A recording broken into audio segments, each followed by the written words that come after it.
இல்ல சார், இப்ப சவுக்கு சங்கர் ஏன் இந்த மாதிரி பேசணும்? ஏன்னா ஒரு காலத்துல வந்து விஜய் வந்து சவுக்கு சங்கர் கிட்ட தான் அரசியல் பயின்றாருன்னு ஒரு செய்தி இருக்கு சார். அது உண்மையான்னு தெரியல. திரும்ப சொல்லுங்க.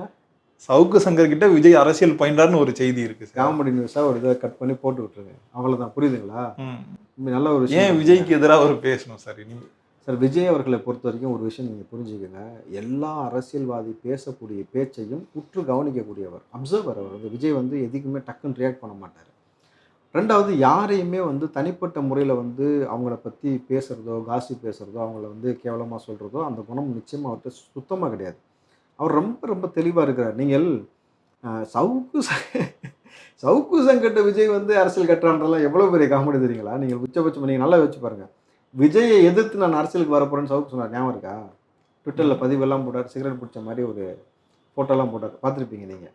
அப்படி இருக்கும் பொழுது நல்ல ஒரு விஷயம் புரிஞ்சுங்க. தரவுகள் யாரோ கொடுத்தாங்க, அந்த தரவுகளை வாங்கி சவுக்கு சங்கர் இது வரைக்கும் பேசிக்கிட்டு இருந்தாரே தவிர அதன் அடிப்படையில் பேசுறாரு. ஒரு பொலிட்டிக்கல் நாலேஜோட பொலிட்டிக்கல் வியூவோட அவர் பார்த்தாரா அப்படின்னாக்கா விஜய் அவர்களோட விஷயத்தில் அவர் செய்யலை. முழுக்க முழுக்க அதிமுகவிற்காகவும் எஸ்பி வேலுமணிக்காகவும் சில ஸ்ட்ராட்டஜியை அவர் ஃபார்ம் பண்ணி கொண்டு வராரு தவிர மக்கள் யாரை சூஸ் பண்ணியிருக்கிறாங்க சொல்லுங்கள். அவருக்கே தெரியும் எதார்த்த உண்மை என்னன்ற தெரியும். இன்னும் தெரியாட்டி போகிற போக்கில் அவர் பார்த்துப்பார். பார்த்துட்டு பேசாமல் நம்ம விஜய் கட்சியிலே சேர்ந்து நம்ம பேசாமல் அவருக்காக ஒர்க் செய்யலாமான்னு கூட அடுத்து பேச்சுவார்த்தை நடத்தலாம். ஏன்னா இவர்கள்லாம் பார்த்தீங்கன்னாக்கா ஜெயிக்கக்கூடிய குதிரையின் மீது ஏறி சவாரி செய்யணும்னு நினைக்கக்கூடிய நபர்கள். யதார்த்தமான உண்மை அதுதான்.